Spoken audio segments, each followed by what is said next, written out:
We're in All or Nothing again. So we're actually going to get 3 achievements at once today. We're going to get Reload Gold, Reload Silver, and Reload Bronze. Collect dredge weapons and bring them to Sergey for stripping. So this is an adventure. It's kind of interesting actually, isn't it? On this series we can talk about adventures, individual adventures in very decided and specific ways. Which is not something I've really done too much of in the past. Now, you guys might not know this, and if you enjoyed today's video, I definitely recommend you check it out. Over on Boots' channel, I do have regular appearances over there on a show where we do adventures. Like, he learns an adventure how to get gold, and basically it's a tutorial for how to do it for any, new player starting out. And I come into it as the noob. But also, we learn how to do it really well and, like, get, top 10 on the leaderboard, if not best in the game and stuff like that. Like, he really goes ham on them. And so, yeah, I actually have already done a video with Boots on an adventure on this map as I record here today. Look how cool this is coming out into the brand. But it's not on this one. It's the other adventure. It's the Volatile Run, which is a beautiful piece of content, by the way. Very cool. The adventure you're going to watch me doing here on this video is blind, obviously. I'm going to be doing the supply run, right? So Reload is the equivalent of that. This map was interesting in the... First of all, this brand area is gorgeous, but there's not necessarily any content there, right? Maybe it justifies itself as content for looking really good, and it's like a thoroughfare for, Griffin Flight, like you see me using here. But I don't know. Anyway, basically, this map was interesting because it doesn't have any bounties. There's no bounty boards. I don't know where... I saw a theory that maybe it has no bounty boards because this isn't technically a loner, and this is the first time we've left that general region of the world en masse. That's a curious thought to me. So maybe it's that, but then also it's the first return to supply runs since Istan, way back at the start of the season. So I'm trying to find it, and I just end up at Volatile Delivery.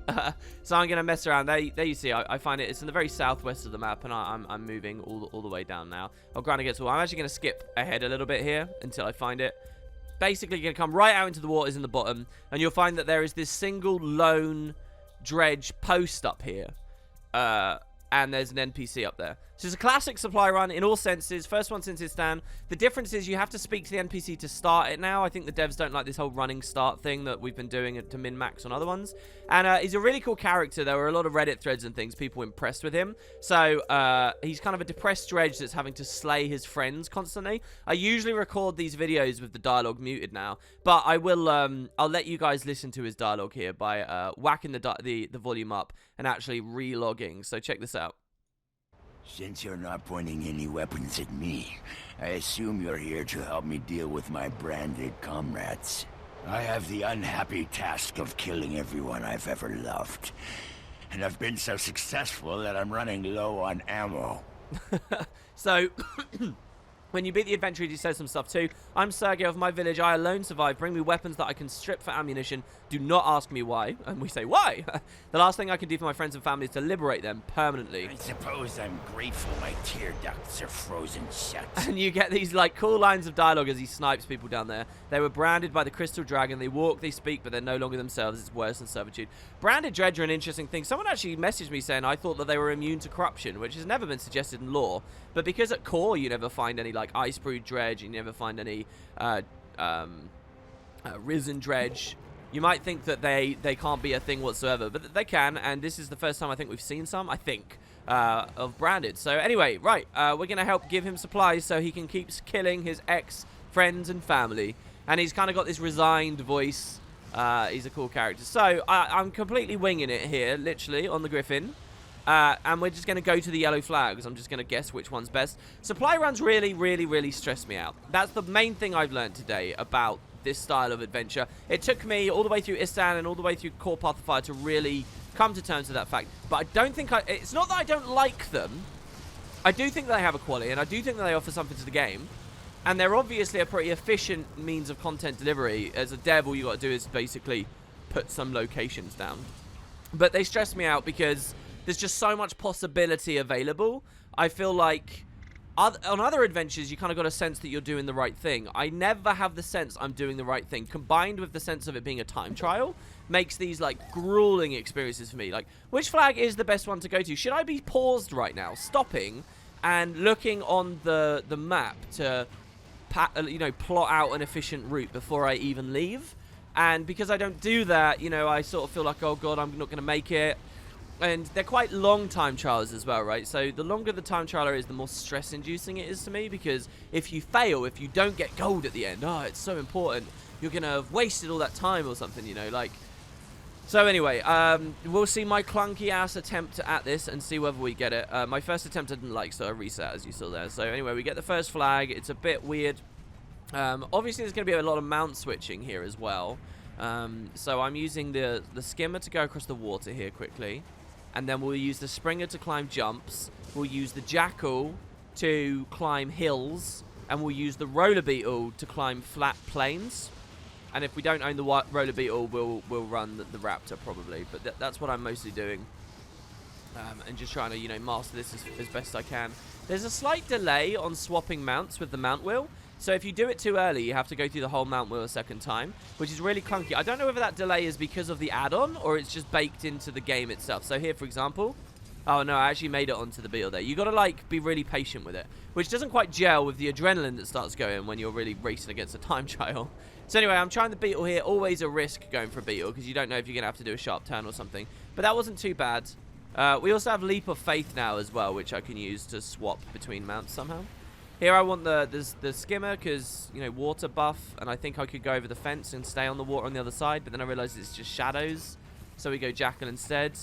Then I regret going Jackal because we've got to climb a bit. So there you go. So there, I tried to skimmer to a Springer too early, thus meaning that it cancel cast. Then when I went back on the wheel, I ended up on the skimmer instead. So a little bit clunky. But I'm just trying to move as fast as I can from flag to flag. There's not much more I can say, really, in the commentary. It is what it is, you know. It looks like a duck and it's quacking like a duck. That's basically it. I'm just rushing to each flag. I do love the adventures when it comes to, like, leaderboard stuff, because I think that there's a beautiful sense of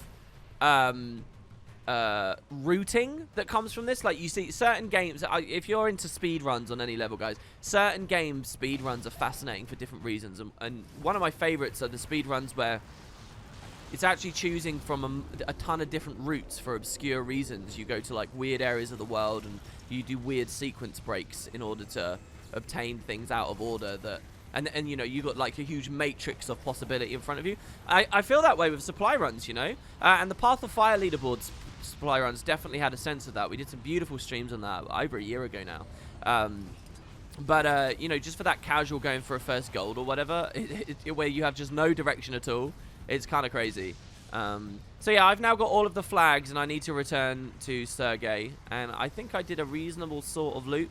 Now I'm forgetting one really important thing right now as well, which is that he's super high up on that Christ, what do you even call those?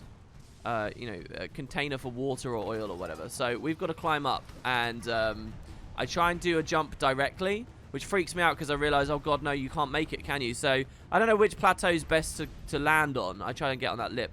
Probably the one on the right is better. I go for this kind of obscure area on the wall, and I think I was influenced by the other player there. But yeah, so I drop down. It does work out.